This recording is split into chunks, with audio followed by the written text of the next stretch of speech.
ਅਕਾਲ ਪੁਰਖ ਵਾਹਿਗੁਰੂ ਅੰਤਰਜਾਮੀ ਸਤਿਗੁਰੂ ਜੀ ਦੀ ਮਹਾਨ ਕਿਰਪਾ ਦਾ ਸਦਕਾ ਚਾਵਰ ਛਾਤਰ ਤਾਕਤ ਦੇ ਮਾਲਕ ਜੁਗੋ ਜੁਗ ਅਟਲ ਧੰਨ ਧੰਨ ਸਾਹਿਬ ਸ੍ਰੀ ਗੁਰੂ ਗ੍ਰੰਥ ਸਾਹਿਬ ਜੀ ਮਹਾਰਾਜ ਜੀ ਦੇ ਚਰਨਾਂ ਵਿੱਚ ਸਤਿਗੁਰੂ ਪਾਤਸ਼ਾਹ ਜੀ ਨੇ ਸਾਨੂੰ ਕਲਮ ਦੇ ਜੀਵਾਂ ਨੂੰ ਬੈਠਣ ਦਾ ਇਹ ਉਦਮ ਬਖਸ਼ਿਸ਼ ਕੀਤਾ, ਉਪਰਾਲਾ ਬਖਸ਼ਿਸ਼ ਕੀਤਾ ਹੈ। ਆਪੋ ਆਪਣੇ ਘਰਾਂ ਤੋਂ, ਆਪੋ ਆਪਣੇ ਨਗਰਾਂ ਤੋਂ ਚੱਲ ਕੇ ਸਤਿਗੁਰੂ ਪਾਤਸ਼ਾਹ ਜੀ ਦੇ ਪਵਿੱਤਰ ਅਸਥਾਨ ਵਿੱਚ ਗੁਰਦੁਆਰਾ ਸ਼ਹੀਦ ਬਾਬਾ ਨਿਹਾਲ ਸਿੰਘ ਜੀ ਨਗਰ ਤਲਣ ਵਿਖੇ ਹਾਜ਼ਰ ਕਰ ਰਹੇ ਹਾਂ। ਸਤਸੰਗ ਵਾਸਤੇ ਜਿਹੜਾ ਉਦਮ ਕਰਨਾ ਇਹਨੂੰ ਸਤਿਗੁਰੂ ਸੱਚੇ ਪਾਤਸ਼ਾਹ ਜੀ ਨੇ ਭਲਾ ਉਦਮ ਆਖਿਆ। ਦੁਨੀਆ ਵਿੱਚ ਖਾਲਸਾ ਦੀ ਆਪਾਂ ਉਦਮ ਬਹੁਤ ਕਰਦੇ ਹਾਂ, ਬੜੇ ਉਪਰਾਲੇ ਸਾਡੇ ਵੱਲੋਂ ਕੀਤੇ ਜਾਂਦੇ ਆ ਔਰ ਉਦਮ ਕਰਨ ਵਾਸਤੇ ਸਤਿਗੁਰੂ ਨੇ ਬਾਣੀ ਵਿੱਚ ਸਾਨੂੰ ਪ੍ਰੇਰਨਾ ਵੀ ਦਿੱਤੀ ਹੈ। ਉਦਮ ਕਰੇਗਾ ਜੀਵ ਤੂੰ ਕਮਾਵਦਿਆਂ ਸਭ ਕੁਝ। ਤੂੰ ਉਦਮ ਕਰਕੇ ਜ਼ਿੰਦਗੀ ਨੂੰ ਜੀ, ਹਿੰਮਤੀ ਬਣ ਕੇ ਜ਼ਿੰਦਗੀ ਜੀ, ਆਪਣੀ ਕਿਰਤ ਕਮਾਈ ਕਰ ਤੇ ਸੁੱਖਾਂ ਦੀ ਪ੍ਰਾਪਤੀ ਕਰ। ਪਰ ਸਾਰੇ ਉਦਮਾਂ ਦੇ ਵਿੱਚੋਂ ਜੇ ਕੋਈ ਉਦਮ ਚੰਗਾ, ਜੇ ਕੋਈ ਉਦਮ ਭਲਾ ਆਖਿਆ, ਉਹ ਕਿਹੜਾ ਉਦਮ ਹੈ? ਸਤਿਗੁਰੂ ਪਾਤਸ਼ਾਹ ਕਹਿੰਦੇ ਸਗਲ ਉਦਮ ਮੈਂ ਉਦਮ ਭਲਾ, ਹਰ ਕਾ ਨਾਮ ਜਪੋ ਜੀ ਸਦਾ। ਸਾਰੇ ਉਦਮਾਂ ਦੇ ਵਿੱਚੋਂ ਇਹ ਭਲਾ ਉਦਮ ਹੈ, ਚੰਗਾ ਉਦਮ ਹੈ। ਵਾਹਿਗੁਰੂ ਪਰਮੇਸ਼ਰ ਦਾ ਨਾਮ ਜਪਣਾ। ਜਦੋਂ ਵਾਹਿਗੁਰੂ ਪਰਮੇਸ਼ਰ ਦੇ ਨਾਮ ਦੀ ਬੰਦਗੀ ਕਰੇਗਾ, ਉਹਦਾ ਨਾਮ ਜਪੇਗਾ, ਉਹਦੇ ਨਾਲ ਜੁੜੇਗਾ ਤੇ ਸਤਿਗੁਰੂ ਪਾਤਸ਼ਾਹ ਨੇ ਬਹੁਤ ਵੱਡੀ ਗੱਲ ਲਿਖ ਦਿੱਤੀ ਹੈ, ਹਰ ਕਾ ਨਾਮ ਜਪੋ ਜੀ ਸਦਾ। ਸਦਾ ਵਾਸਤੇ ਜਿਉਂਦਾ ਰਹੇ। ਧਾਰਮਿਕ ਜਗਤ ਦੇ ਵਿੱਚ, ਅਧਿਆਤਮਿਕ ਜਗਤ ਦੇ ਵਿੱਚ, ਸਪਿਰਿਚੁਅਲਿਟੀ ਦੇ ਵਿੱਚ ਜੀਵਨ ਕਿਸ ਨੂੰ ਆਖਿਆ ਹੈ? ਸਾਧ ਸੰਗਤ ਜੀ, ਸਤਿਗੁਰੂ ਦੀ ਬਾਣੀ ਵਿੱਚੋਂ ਉਦਾਹਰਨ ਲਵਾਂਗੇ। ਸਤਿਗੁਰੂ ਪਾਤਸ਼ਾਹ ਕਹਿੰਦੇ ਆਖਾਂ ਜੀਵਾ ਵਿਸਰੈ ਮਰ ਜਾ। ਜੇ ਮੈਂ ਵਾਹਿਗੁਰੂ ਪਰਮੇਸ਼ਰ ਦਾ ਨਾਮ ਆਖਦਾ ਤਾਂ ਮੈਂ ਜਿਉਂਦਾ, ਜਿਉਂਦਿਆਂ ਵਿੱਚ ਗਿਣਤੀ ਹੈ। ਜੇ ਉਹਦਾ ਨਾਮ ਭੁੱਲ ਜਾਏ, ਉਹਦਾ ਨਾਮ ਵਿਸਰ ਜਾਵੇ, ਫਿਰ ਮੈਂ ਮਰ ਜਾਂਦਾ, ਫਿਰ ਮੌਤ ਹੈ। ਸੋ ਇਹ ਜੀਵਨ ਪ੍ਰਾਪਤ ਕਰਨ ਦੇ ਲਈ ਵੱਡਾ ਉਦਮ ਜਿਹੜਾ ਉਹ ਸਤਸੰਗ ਦਾ ਹੈ। ਸਤਸੰਗ ਦੀਆਂ ਸੁਭਾਗੀਆਂ ਘੜੀਆਂ ਆਪਾਂ ਨੂੰ ਮਿਲ ਰਹੀਆਂ ਹੈ। ਆਓ ਸਰਬੱਤ ਵਿਚਾਰਾਂ ਦੀ ਸਾਂਝ ਤੋਂ ਪਹਿਲਾਂ ਗੱਜ ਕੇ ਸਤਿਗੁਰੂ ਦੀ ਬਖਸ਼ਿਸ਼ ਕੀਤੀ ਗੁਰਫਤਿਹ ਦੀ ਸਾਂਝ ਕਰੀਏ। ਪਿਆਰ ਨਾਲ ਆਖੋ ਜੀ ਵਾਹਿਗੁਰੂ ਜੀ ਕਾ ਖਾਲਸਾ, ਵਾਹਿਗੁਰੂ ਜੀ ਕੀ ਫਤਿਹ। ਸਤਿਗੁਰੂ ਜੀ ਦੀ ਰਹਿਮਤ ਦਾ ਸਦਕਾ, ਅਕਾਲ ਪੁਰਖ ਵਾਹਿਗੁਰੂ ਦੀ ਕਿਰਪਾ ਸਦਕਾ ਆਪਣਾ ਜਨਮ ਪੰਜਾਬ ਵਸਦਾ ਗੁਰਾਂ ਦੇ ਨਾਂ ਤੇ ਇਸ ਭੂਮੀ ਦੇ ਉੱਤੇ, ਇਸ ਧਰਤੀ ਦੇ ਉੱਤੇ ਹੋਇਆ। ਔਰ ਇਹ ਪੰਜਾਬ ਦੀ ਧਰਤੀ, ਇਹ ਭਾਰਤ ਵਰਸ਼ ਦੀ ਧਰਤੀ, ਇਹਨੂੰ ਮਾਣ ਪ੍ਰਾਪਤ ਹੈ। ਸਤਿਗੁਰੂ ਨਾਨਕ ਦੇਵ ਮਹਾਰਾਜ ਸੱਚੇ ਪਾਤਸ਼ਾਹ ਜੀ ਦੇ ਆਗਮਨ ਤੋਂ ਵੀ ਪਹਿਲਾਂ ਇਸ ਧਰਤੀ ਦੇ ਉੱਤੇ ਬਹੁਤ ਸਾਰੇ ਪੀਰ, ਪੈਗੰਬਰ, ਗੁਰੂ, ਅਵਤਾਰ, ਔਲੀਏ, ਮਹਾਂਪੁਰਖ, ਰਿਸ਼ੀ ਮੁਨੀ ਇਸ ਧਰਤੀ ਦੇ ਉੱਤੇ ਹੋਏ ਹੈ। ਸਭ ਨੇ ਆਪੋ ਆਪਣਾ ਉਪਦੇਸ਼ ਧਰਮ ਗ੍ਰੰਥਾਂ ਦੇ ਵਿੱਚ ਲਿਖ ਕੇ ਮਾਨਵਤਾ ਨੂੰ ਸਿੱਧੇ ਰਸਤੇ ਪਾਉਣ ਦਾ ਯਤਨ ਕੀਤਾ। ਅੱਜ ਦੁਨੀਆ ਦੇ ਵਿੱਚ ਜਿੱਥੇ ਧਰਮਾਂ ਦੀ ਗੱਲ ਚੱਲਦੀ ਆ, ਪ੍ਰੇਮੀਓ, ਸਭ ਤੋਂ ਵੱਡਾ ਧਰਮ ਗਿਣਤੀ ਦੇ ਪੱਖੋਂ ਆ ਸਾਡੇ ਈਸਾਈ ਵੀਰਾਂ ਦਾ।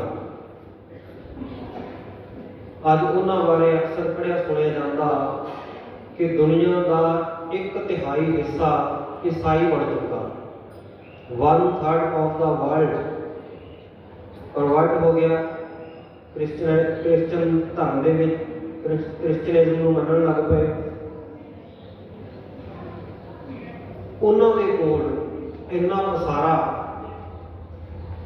ਤੇ ਇੱਕੋ ਇੱਕ ਉਹਨਾਂ ਦੇ ਕੋਲ ਧਰਮ ਗ੍ਰੰਥ ਹੈ, ਪਵਿੱਤਰ ਬਾਈਬਲ, ਜਿਸ ਨੂੰ ਪੜ੍ਹ ਕੇ ਉਪਦੇਸ਼ ਲੈਂਦੇ ਆ। रब के नाम की गल करते हैं, अगां लोकां विच प्रचार करते हैं। दूसरे नंबर के उत्ते धर्म जिहड़ा आउंदा गिणती के पक्षों वो है इस्लाम धर्म, मुसलमान धर्म। उन्हां वीरां दे उत्ते भी बहुत किरपा, 4 तारे ते 2 प्रमुख ग्रंथ जिहड़े मुहम्मद साहब जी ने लिखे जां लिखवाए, पवित्र कुरान मजीद ते कुरान हदीस, 2 धर्म ग्रंथ मिलते हैं। उन्हां विच भी रब की गल की गई है, अल्लाह खुदा ताला दे नाल जुड़न की गल की है। सनातनवाद दे विच देखिए तो कली गीता ही नहीं, रामायण ही नहीं, महाभारत ही नहीं, 4 वेद हैं, 6 शास्त्र हैं, 18 पुराण हैं, 27 सिमरतियां, 52 उपनिषदां, होर किन्ने धर्म ग्रंथ हैं, कोई कमी नहीं। सब दे विच साध संगत जी गल इक्को ही लिखी है कि मनुखा जन्म जिहड़ा वाहिगुरू की बंदगी वास्ते प्राप्त होया, भई प्राप्त मानुख देवरिया, गोबिंद मिलन की ये तेरी बरिया, अवर काय त्रैकता ना काम, मिल साध संगत भर केवल नाम। आ सत्संग दे विच आके जुड़, इत्थे तेरा पार उतारा होना। धर्म ग्रंथ वखरे वखरे हो सकते हैं, उन्हों का पूजा का ढंग हर एक धर्म के पैरोकारों का वखरा हो सकता, पहरावा वखरा है, तरीका वखरा, पर गल सारिਆਂ ਦੇ ਵਿੱਚ एक दी हुई की गई है। बाबा फरीद साहब जी जिस वेले मौलवी साहब को तालीम लैण दे लिए गए तो उन्होंने जिस वेले उर्दू की सिगरफी पढ़ाई गई, जिवें पंजाबी की वर्णमाला 35 अखरी है, पहला अखर पढ़ाया गया अलफ। मौलवी साहब कहते जी कहो अलफ, बाबा फरीद साहब जी कहते अलफ। धरती के उत्ते लिखना सिखाया, बाबा फरीद साहब झट सिखते। अलफ नूं सिखाउण तो बाद फिर मौलवी साहब कहते फरीदा हुण कह बे, बाबा फरीद साहब कहते मैं नहीं कहना। क्यों नहीं कहना? कहते फिर आखूंगा पहला मैनू ये अल्फ का अर्थ दसो भी अल्फ का अर्थ की है। मौलवी साहब कह लगे, समझा उन्होंने कि साधारण विद्यार्थी है, चलो चेष्टा होंगी है सीखण की, क्वेश्चन पुट किया, मैनू रिप्लाई करना चाहिए, उत्तर देना चाहिए, तसल्ली करवानी चाहिए। कहते फरीदा अल्फ का अर्थ है एक, अल्फ का अर्थ एक है। कहते ठीक है। कहते हुण कहो बे, कहते ना हुण भी नहीं कहना। कहते क्यों पढ़ना नहीं? कहता जी आया तो पढ़ने वास्ते ही है, पर जिन्नी देर तक आ पहला अखर क्लीयर नहीं होंदा, स्पष्ट नहीं होंदा, मेरे मन में तसल्ली नहीं होंदी, अगला नहीं कह सकता। कहते हुण की है? कहन लगे कि ये तो तुसीं दस दिता कि अल्फ का अर्थ एक हुंदा, कहता हुण मैनूं एक का भी अर्थ दसो भी एक की है। मौलवी साहब कहते भाई फरीदा एक का अर्थ है एक अल्लाह एक खुदा। बाबा फरीद साहब कहते ठीक है बन गई गल। कहते जी हुण कहो बे। कहते मौलवी साहब जे अल्फ का अर्थ एक है तो एको एक अल्लाह एको एक खुदा है, फिर कहते बे नाल हुण मेरा संबंध की है? बोलो सतनाम। हुण दूजा नहीं कहना, एक कह दिता बस, एक नाल जुड़ गए, बंदगी दे विच लग गए। तुसीं पढ़े लिखे बैठे हो, एक शब्द जिहड़ा ये अकाल पुरख वाहिगुरू का वाचक है। सतगुरु नानक देव महाराज सच्चे पातशाह जी ने भी गुरबाणी की आरंभता इस एक तो की है, एक ओंकार। बाकी धर्म भी एक नाल जुड़न की गल करते हैं। मुसलमान कहते अल्लाह खुदा ताला एक है। ईसाई वीरां दे ग्रंथ पढ़ो, वो भी कहते हैं गॉड इज वन, परमात्मा एक है। गल तो एक दी है ना। सो साध संगत जी, ये जिहड़ा एक शब्द है ये क्यों महान है? वाहिगुरू नूं एक क्यों कहा जाता? वाहिगुरू नूं एक लिख के क्यों दर्शाया जाता? तुहानूं सारिआं नूं पता है, जे आपां 2 3 4 लिखना होवे ना, वो अपने आप में आजाद नहीं, सच नहीं हैगी। वो 2 के जोड़ तो बने, 2 1 अते 1 का जोड़ 2 बने। 3 लिखना है, 2 अते 1 का जोड़ 3 बनेगा।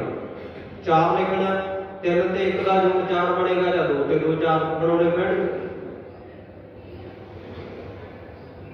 पर एक नूं लिखण वास्ते तुसीं दसो भाई, एक नूं कोई जोड़ना पैंदा, इहदे विच कोई घटाओ करनी पैंदी है, कोई जन्म देनी पैंदी है, कोई मल्टीपल करना पैंदा नहीं। एक अपने आप में सुतंत्र है। इस करके सतगुरु पातशाह ने एक शब्द और ये भी तकनीक वरती है, ईडी नूं सिहारी कक्का एक नहीं लिखिया। क्यों? जे ईडी सिहारी कक्का एक लिख दिंदे तां भी ईडी ते कक्के 2 का जोड़ बनना सी, फिर सच नहीं सी रहना। सतगुरु पातशाह ने गणित विद्या का, मैथेमैटिक्स का, गिणती का एका अंक वरत्या, जिहदा विभाजन नहीं, जिहड़ा किसी का जोड़ नहीं, जिहड़ा अपने आप को सुतंत्र है, अपने आप को सदीवी होने वाला सच है, वो एक है। सो सारे धर्म ग्रंथ एक दी गल करते हैं, जिसनों सतगुरु पातशाह गुरबाणी में कहते हैं, वेद कतेब कहो मत झूठे, झूठा जो ना विचार। वेदां कतेबां नूं, धर्म ग्रंथां नूं मतां झूठे आखो। कहते झूठा तो वह बंदा है जिहड़ा इन्हां दी विचार नहीं करता, जां ये अर्थ कर लो भी झूठा वो बंदा जिहड़ा इन्हां विच विचार लिखी है उहदे उत्ते चलदा नहीं। पर धर्मां दे विच साध संगत जी थोड़ा थोड़ा वखरापन तां है। पूजा का ढंग वखरा, धार्मिक पहरावा वखरा, ते इसे तरह साध संगत जी साधन जिहड़े है पूजा के, रब दे नाल जुड़न दे, वो वखरे वखरे है। किसी ने हठ योग के उत्ते जोर दिता, किसी ने कर्म योग के उत्ते जोर दिता, पर गल सारिआं ने कि मनुखा जन नूं सफला करके एक नूं मिलण दी कीती। आप पिंडां विच रहण वाले हैं, पिंड दे विचों तुसीं जिन्ने मर्जी रंगां दीआं गावां इकट्ठियां कर लो, कालियां कर लो, चिट्टियां कर लो, डग पड़बियां कर लो, लाल रंग दीआं गावां लै आओ फड़ के, भूरे रंग दीआं लै आओ, पर जदों दुध चोओगे दुध सारिआं ने चिट्टा देना। इसे तरह धर्म ग्रंथ उन्हां दे रंग ढंग वक्खो वखरे हो सकते हैं, पर उपदेश एक वाहिगुरू नाल जुड़न दा दिंदे आ। अवल अल्लाह नूर उपाया कुदरत के सब बंदे, एक नूर ते सब जग उपजया, कौन भले को बंदे। कोई बोला राम राम, कोई खुदाई, कोई सेवा बसइया, कोई अल्लाह। वक्खो वखरे नामां दे नाल वाहिगुरू नूं पुकारदे, पर उन्हां धर्म ग्रंथां विच, पुरातन धर्मां दे विच जिहड़े रीति रिवाज सी वो थोड़े कठिन सी। रब दे नाल जुड़न दीआं गल्लां हर एक धर्म ने, हर एक धर्म के पैगंबर ने कीतियां कि मेरे तो बिना होर दूजा तुहानूं कोई मुक्त नहीं कर सकता। जिवें साध संगत जी दुनिया दे विच बहुत काम है, जिहड़ा काम कोई एक बंदा कर सकता दूजा वो नहीं कर सकता। कोई इंजीनियर है वो टेक्नीकल काम कर सकता, कोई मशीन बना सकता, कंप्यूटर बना सकता, मोबाइल बना सकता। कोई रागी है वो राग गा सकता। इस प्रकार कोई मोची है वो जोड़ा बना सकता। ये साध संगत जी कोई लायर है वो वकालत कर सकता। पर यह तो नहीं भी जिहड़ा साध संगत जी एक राग गाउण वाला है वो वकालत कर लवे। पंजाबी दे विच इहनूं कहते हैं कि जिसका काम उसी को साजा। जिहड़ा जिहदे हिस्से आया वो उही काम कर सकता, सारे नहीं कर सकते। सतगुरु पातशाह ने देखिया कि हठ योग कर्म योग सारी दुनिया के लोग नहीं कर सकते। इहनूं गुरबाणी की उदाहरण द्वारा क्यों समझ लो भाई, जिवें एक नहर है या कलण नगर का, जिहड़े नगरां ਤੁਸੀਂ ਆਏ ਹੋ, ਤੁਹਾਡੇ नगर का कोई बंदा आके भी मैं इन्हूं छाल मार के टप जाऊँ, टप सकता भाई, आपको अपनी प्रैक्टिस है, वो झूठ नहीं बोल रहा, टप सकता। आज जिमनास्टिक दी खेडां देखते हैं बड़े टीवी चैनलों के उत्ते, इंटरनेट के उत्ते टैलेंट शो चलते हैं, उन्होंने लोग अपना हुनर दिखाते हैं, प्रतिभा दिखाते हैं, हैरान कर देते हैं छोटे छोटे बच्चे।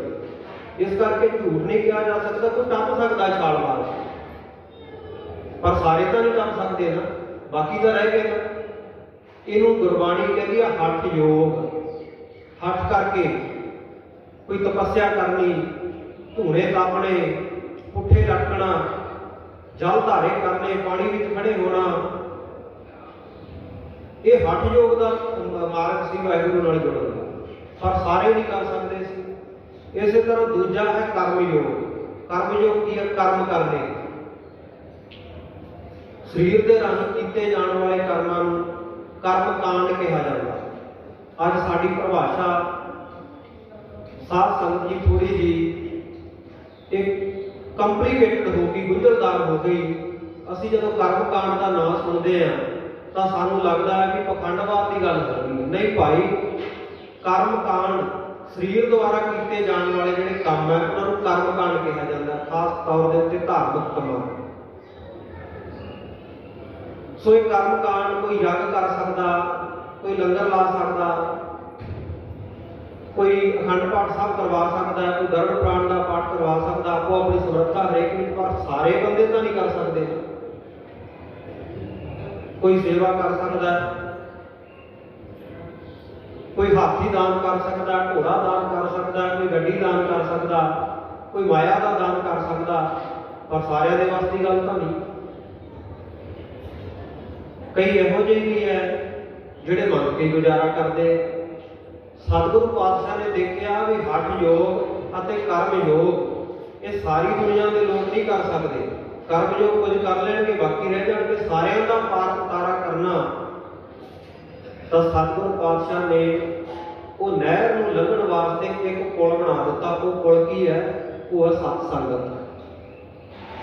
हुण पुल के उत्ते जिहड़ा मर्जी आवे, गोरा आवे, काला आवे, अमीर आवे, गरीब आवे, भिखारी आवे, राजा आवे, चीनी आवे, इंडियन आवे, पाकिस्तानी आवे, नेपाली आवे, पुल कदे कहंदा किसी नूं भी मेरे तो नहीं ना ला, उन्हें सारिਆਂ ਦੇ पार उतारा करना। इस करके सतगुरु सच्चे पातशाह ने धन गुरु गोबिंद सिंह साहब महाराज के भजन है, संगत पार उतारन कहो गुरु नानक साहिब पंथ चलाए। गुरु नानक ने एक पंथ चला दिता। पंथ तो भाव ये नहीं लिया जिवें रोज नवे नवे पंथ पैदा होते हैं, थोड़े दिनों बाद पखंडवाद का पर्दाफाश हो जाता तो फिर वो रुल खुल जाते हैं, खत्म हो जाते। पंथ तो भाव है रस्ता, हाँ पंथ दसाई नित खड़ी मुन जोगन बाली राम राजी। इतने भी पंथ का अर्थ रस्ता राह बनेगा। हिंदी का शब्द है पंथी, राही। वो राह के उत्ते पंथ के उत्ते चलने वाला पंथी जिस रस्ते उत्ते चल रहा है उन्होंने पंथ कहा जाता है। और इस तरह भट्ट कहते हैं एक उत्तम पंथ सुनियो गुर संगत तेरे मिलत जम त्रास मिटाई। एक उत्तम रस्ता गुरु की संगत, जिहड़ा इहदे विच आके मिल जाएगा, सत्संग विच आके बैठेगा, उहदा जमा का डर, जमा का त्रास दूर हो जाएगा। आप कहते हैं कि धन गुरु गोबिंद सिंह साहब महाराज ने पंथ चलाया, पर गुरु गोबिंद सिंह साहब महाराज कह रहे हैं गुरु नानक ने पंथ चलाया। संगत पार उतारन को गुरु नानक साहिब पंथ चलाओ। गुरु नानक ने पंथ चलाया। किहड़ा पंथ चलाया? मारिया सिक्का जगत विच नानक निर्मल पंथ चलाया। कि निर्मल मार्ग, उज्जल मार्ग, स्वच्छता वाला मार्ग अकाल पुरख वाहिगुरू ने चला दिता। अकाल पुरख वाहिगुरू के स्वरूप गुरु नानक बन के दुनिया उत्ते आए। आप नारायण कला धर जग में परवरे हो। संगत पार उतारन को गुरु नानक साहिब पंथ चलाए। उन्होंने पंथ चला दिता, ये पुल बन दिता भी भाई ना तुहानूं हुण छाला मारन की लोड़ है ते ना कर्म कांड रूपी तारने लाउण की लोड़ है। कई तड़के लंघ सकते हैं पर सारे नहीं कर सकते, बाकी परिवार बाकी लोग तो रह गए। इस करके हठ योग भी नहीं ते कर्म योग भी नहीं।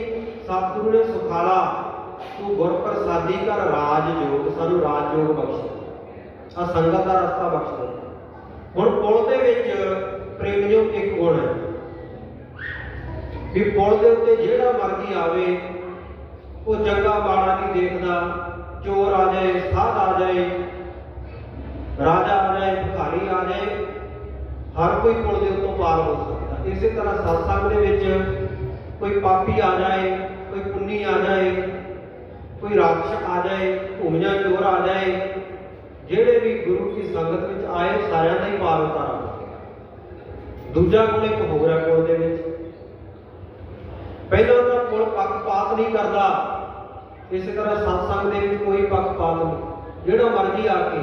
और भाई गुरदास जी ने तां सत्संगत वास्ते मेला शब्द भी वरत्या, सत्संगत मेला।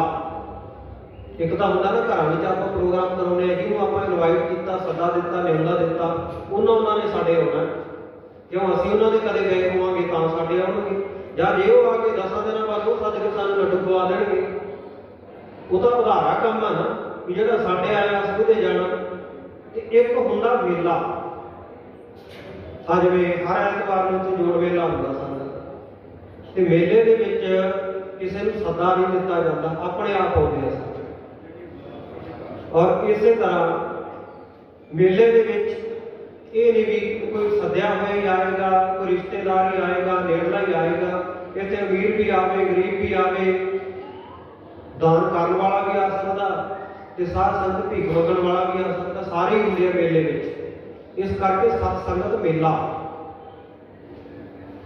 ते ये सत्संग दे विच आके साध संगत जी किसी नाल दवैत नहीं। ते दूजा गुण पुल दा ये हुंदा, सत्संगत रूपी जिहड़ा पुल सतगुरु ने बनाया लंघण वास्ते संसार तो पार, पुल दा दूजा गुण है भाई पुल के उत्ते जो आप चढ़ते हैं ना, पिछे आप गड्डी साइकिल मोटरसाइकिल किसी भी चीज़ के उत्ते आ रहे हैं, अपना ध्यान भटकेगा, होर पासे सुरत जाएगी, पर जो पुल से चढ़ांगे साडा ध्यान पुल वाल जरूर जाएगा, एक बार जरूर एकाग्र होगा, असीं पुल के उत्ते चढ़े, तो ठीक है ना जी। इसे तरह साध संगत जी जिन्ने मर्जी संकल्प विकल्प मन के फुरने चलते होण, जो मर्जी सोचा सोचते हुए आ सत्संग रूपी पुल के उत्ते आ जाइए, इत्थे आके एक बार बिरती जरूर एकाग्र होती है। बोलो सतनाम श्री वाहिगुरू, जरूर एकाग्रता बनती है इत्थे आके। इस करके संगत का गुण बहुत अदकाई, पर सुआ गलत उधारे। संगत का बड़ा गुण सतगुरु पातशाह ने दसिया, और सत्संग जिन्होंने की अजा मल पापी जग जाने निम्न माहे नस्तारा। अजा मल बड़ा पापी जाने जाता सी जग के विच। एक तो होंदा ना पापी जिन्होंने घर के जानते हो, वेड़े के नगर के जानते हो, इलाके के जानते हो, बड़ा पापी बंदा। पर अजा मल किड्डा बड़ा पापी सी, अजा मल पापी जग जाने, सारा संसार जानता सी। ते जदों सत्संगत होई निम्न माहे निस्तारा, पलां दे विच गणका पापन होए कै पापां दा गलहार खलोता। सत्संग होई, साधुआं दा संग होया, तोते नूं राम राम जपाउंदी आप मुक्त हो गए। ये संगत का गुण है। मेरे माधव जी सत संगत मिले सो तरिया, जिहड़ा इस सत्संग में आके मिल गया, जुड़ गया, उहदा पार उतारा हो जाता। हौमे हंकार नूं कट के रख दिंदी है सत दी संगत। चाहे मन दे विच जिन्ने मर्जी विकार होण, जिन्ना मर्जी पापी संगत में आवे, सतगुरु पातशाह कहते अज हूँ कछ बिगड़ियो नहीं, जो प्रभु गुण गावै, कहो नानक ते भजन ते निर्भय पल पावे। हुण भी आ जा, पापी है, पुन्नी है, बुढ़ा है, जवान है, जिस भी अवस्था विच है, हुण भी सत्संग दे विच आ जा, तेरा हले कुछ बिगड़िया नहीं। ते सत दा संग होण दे नाल साध संगत जी मनुख वड्डे वड्डे पापां तो बच जाता है। सनातन बात की मैं एक साखी कह के आप जी के नाल फिर समाप्ति करांगा। भगवान कृष्ण जी महाराज अपने चेले, अपने शिष्य ते रिश्तेदारी में अपने भरा लगते बहादुर सूरमे महान तीर अंदाज अर्जुन का रथ चलाते होंगे। तुहानूं पता सारे 10ਵੇਂ ਗ੍ਰੰਥ ਦੇ ਵਿੱਚ ਲਿਖਿਆ ਪਥ ਸਾਰਥੀ ਰਥ ਹੋਏ। ਅਰਜੁਨ ਬੜਾ ਚੌਧਰੀ ਬਣ ਕੇ ਬੈਠ ਜਾਂਦਾ ਤੇ ਭਗਵਾਨ ਕ੍ਰਿਸ਼ਨ ਜੀ ਉਹਦਾ ਰਥ ਚਲਾਉਂਦੇ ਤੇ ਉਹ ਭਗਵਾਨ ਕ੍ਰਿਸ਼ਨ ਜੀ ਦੇ ਰਥ ਨੂੰ 5 ਘੋੜੇ ਜੁੜੇ ਹੋਏ ਸਨ। 5 ਘੋੜੇ ਕਿਉਂਕਿ ਉਹਨਾਂ ਦਾ ਭਾਰ ਬਹੁਤਾ ਸੀ, ਵਜਨ ਜ਼ਿਆਦਾ ਸੀ। ਨਹੀਂ, ਇਹਦੇ ਪਿੱਛੇ ਇੱਕ ਤਕਨੀਕ ਆ, ਇੱਕ ਸਿੱਖਿਆ, ਇੱਕ ਫਿਲਾਸਫੀ ਹੈ। 5 ਘੋੜੇ ਜੁੜੇ, 5 ਘੋੜਿਆਂ ਦੇ ਸਾਧ ਸੰਗਤ ਜੀ 5 ਲਗਾਮਾਂ ਤੇ ਇੱਕ ਲਗਾਮ ਦੀਆਂ 2-2 ਰੱਸੀਆਂ ਹੁੰਦੀਆਂ। 5 ਗੁਣਾ 10, 10 ਰੱਸੀਆਂ ਹੋ ਗਈਆਂ। 10 ਰੱਸੀਆਂ ਭਗਵਾਨ ਕ੍ਰਿਸ਼ਨ ਜੀ ਆਪਣੇ ਹੱਥ ਵਿੱਚ ਫੜ ਕੇ ਰੱਖਦੇ। ਉਹਦਾ ਭਾਵ ਕੀ ਸੀ? ਕ੍ਰਿਸ਼ਨ ਦੇ ਜਿਹੜੇ 10 ਇੰਦਰੀ ਆ ਭਗਵਾਨ ਕ੍ਰਿਸ਼ਨ ਨੇ ਆਪਣੇ ਵਸ ਵਿੱਚ ਕੀਤੇ ਹੋਏ ਸੀ। ਬੋਲੋ ਸਤਿਨਾਮ ਸ੍ਰੀ ਵਾਹਿਗੁਰੂ। 5 ਗਿਆਨ ਇੰਦਰੀ, 5 ਕਰਮ ਇੰਦਰੀ ਅਰਜੁਨ ਦੇ ਭਗਵਾਨ ਕ੍ਰਿਸ਼ਨ ਨੇ ਵਸ ਵਿੱਚ ਕੀਤੇ। ਪਰ ਇੱਕ ਸਮਾਂ ਆਇਆ, ਅਰਜੁਨ ਬਹੁਤ ਹੰਕਾਰੀ ਹੋ ਗਿਆ। ਇਹ ਨਾ ਜਾਣਿਆ ਕਿ ਇਹ ਭਗਵਾਨ ਨੇ, ਇਹ ਵਿਸ਼ਨੂੰ ਜੀ ਦਾ ਅਵਤਾਰ ਨੇ।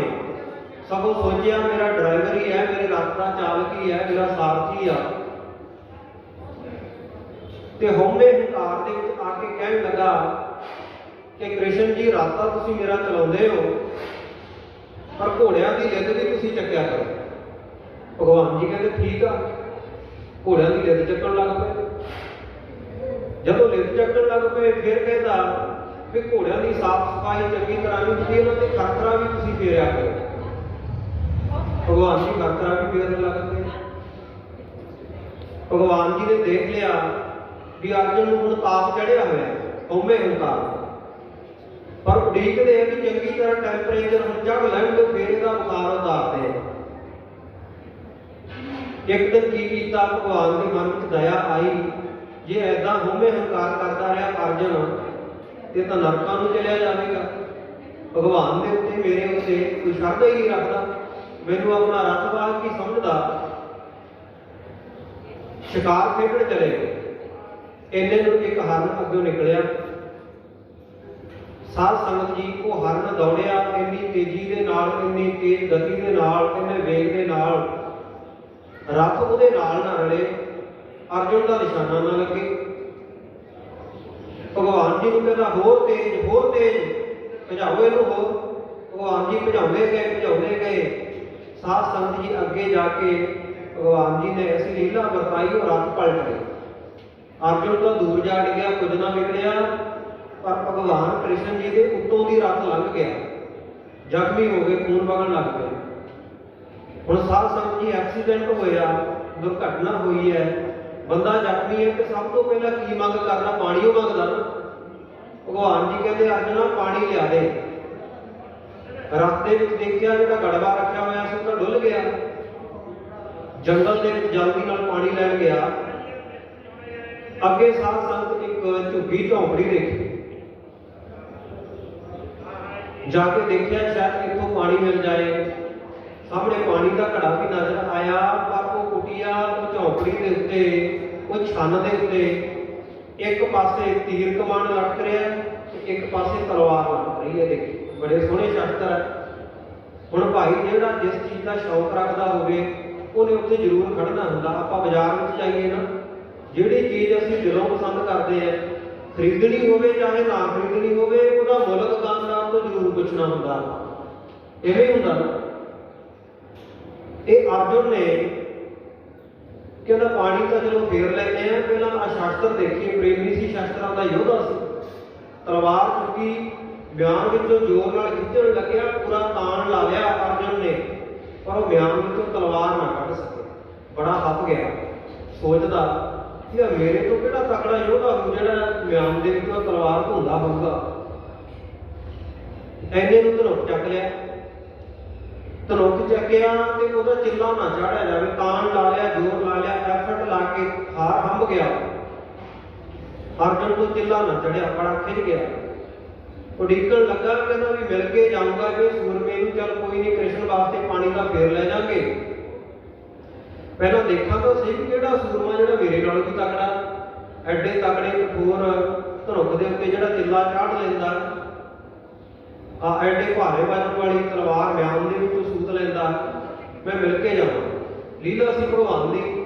ऐने ਨੂੰ एक बजुर्ग माता बिरध माई आई उत्थे, ਇੰਨੀ ਬਿਰਧ है भी ਉਹਦੇ ਅੱਖਾਂ ਤੇ ਭਰਵੱਟਿਆਂ ਦੇ ਜਿਹੜੇ ਵਾਲ ਆ ਉਹਦੇ ਚਿਹਰੇ ਉੱਤੇ ਪੈ ਰਹੇ ਆ, ਚਿਹਰਾ ਵੀ ਪੂਰੀ ਤਰ੍ਹਾਂ ਦਿਖਾਈ ਨਹੀਂ ਦਿੰਦਾ। ਉਹ ਆਈ ਤੇ ਕਹਿਣ ਲੱਗੀ ਵੀ ਤੂੰ ਕੌਣ ਹੈ ਇੱਥੇ ਬੈਠਾ? ਦੱਸਿਆ ਨਾ ਆਪਣੇ ਬਾਰੇ, ਨੀਤੀਵਾਨ ਪੁਰਸ਼ ਜਲਦੀ ਕੀਤੇ ਦੱਸਦੇ ਨਹੀਂ ਹੁੰਦੇ।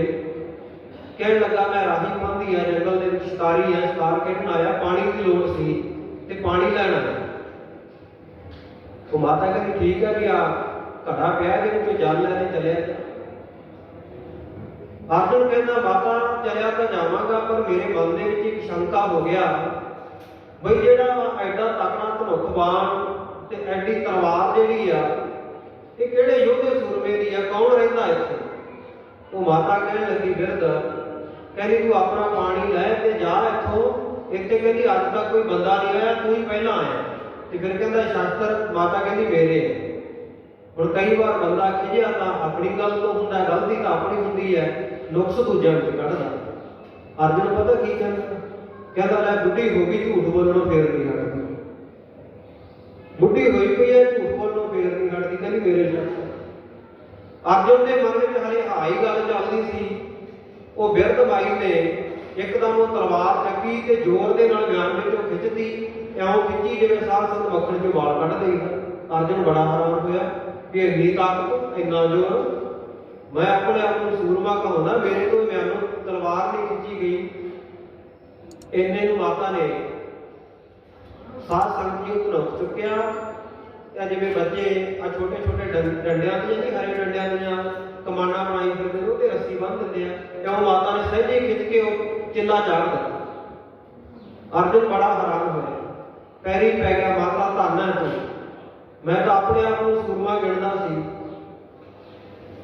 ਪਰ ਮਾਤਾ ਹੁਣ ਬੇਨਤੀ ਮੇਰੀ ਇਹ ਹੈ ਵੀ ਤੂੰ ਹੋ ਗਈ ਹੈ ਬਿਰਧ, ਨਦੀ ਕਿਨਾਰੇ ਰੁਕਣਾ, ਤੂੰ ਤਾਂ ਚੜ੍ਹਾਈ ਕਰ ਜਾਣਾ ਹੈ, ਤੇ ਕਿਰਪਾ ਕਰ ਆ ਦੋਵੇਂ ਸ਼ਾਸਤਰ ਮੈਨੂੰ ਬਖਸ਼ ਦੇ, ਇਹਨਾਂ ਦੀ ਮੈਂ ਵਰਤੋਂ ਕਰ ਲਾਂ।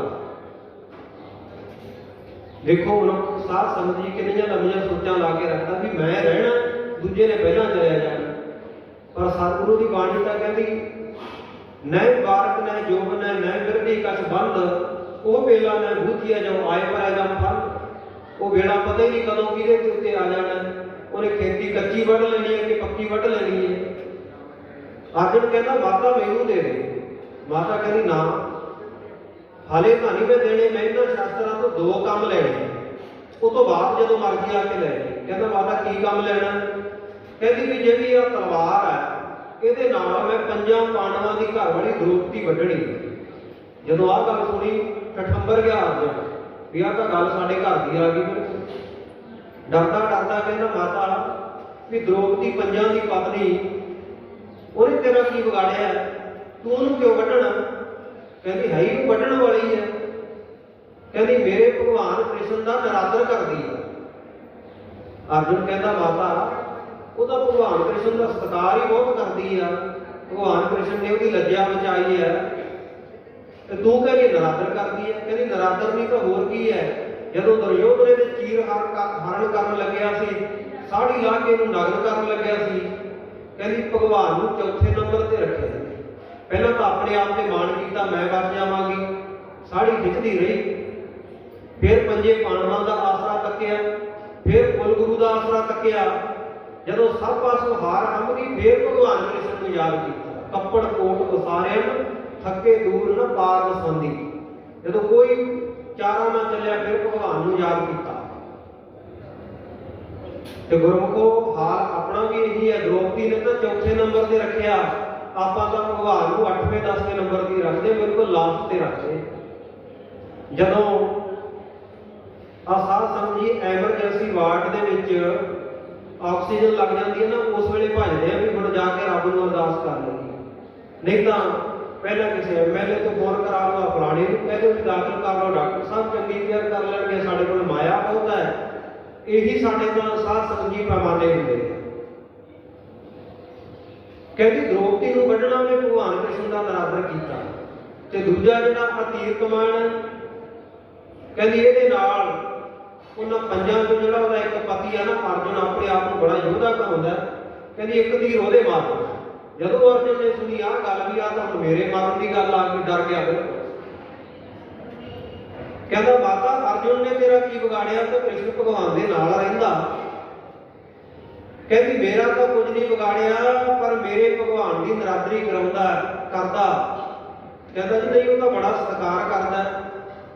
माता कहती घोड़िया की लित भगवान तो चुकावे घोड़िया से खतरा परावे कि सत्कार हुंदा। उस वेले अर्जुन ने देखा भी जे किते माता को पता लग गया भी मैं ही अर्जुन है कि द्रौपदी की वारी तो बाद में आनी है माता ने मैनू इत्थे चित कर देना हुणे मारना तीर ते जान कट के रख देनी है। बस फिर की सी खालसा जी उत्थे ही गड़बा छड़ के अर्जुन भज तुरिया हफिया हफिया जाके भगवान कृष्ण जी के कोल जाके पहुंचया। जदों सामने देखा भगवान जी रथ बिल्कुल सीधा खड़ा भगवान जी ठीक ठाक बैठे हो तो लीला बरताउणी सी लखी न जाए नानक लीला वो भगवान का एक चोच सी। गीता के वचन आते हैं अर्जुन बड़ा शर्मसार होया कहता भगवान जी जे उपदेश ही देना सी तो तुसीं इत्थे दे दिंदे एड्डी दूर इन्ना मैनूं डराउण की लोड़ की सी। भगवान कृष्ण कहते अर्जुन उपदेश तो मैं तेनों पहलों भी दिंदा रहा पर तेरे ते असर नहीं होया। उपदेश वास्ते सत्संग जरूरी हुंदा। या तेनों थोड़ा जिहा कौतक दिखा के ना वो परमेश्वर की भगत नहीं है माता बहुत अंदरों जुड़ी हुई है वह सत्संग करवाया। बोलो सतनाम श्री वाहिगुरू। क्यों भाई सत्संग दे विच जदों आउंदे आ ना हर तरह का हौमे हंकार वाहिगुरू परमेश्वर कृपा करदा दूर कर दिंदा ते सानू सुखाला मार्ग के सतगुरु नानक देव महाराज सच्चे पातशाह ने बख्शिया। मेरे माधव जी सतसंगत मिले सो तरिया सो जिन्ना भी समा पाई कबीर एक घड़ी आती हुंदे आप भगतन सिरती गोष्ठे जो कीने सो लाभ। सतसंगत करया करिए बैठ के सुनिया करिए ताकि साध संगत जी मनुखा जन्म सबलिया करने वास्ते एक अक्षर हर मन वस्त नानक होत निहाल साडे मन दे विच गुरु दा शब्द वस जावे। कथा विचारन दौरान होइयां बेअंत भुल्लां दी आप समूह संगतां ने क्षमा बख्शिश करनी। गरीब नवाज सच्चे पातशाह कृपा कर समात बख्शिश कर। आओ गज के गुरफतह की सांझ करिए भोग दे श्लोक सरवण करिए जी। प्यार नाल आखो वाहिगुरू जी का खालसा वाह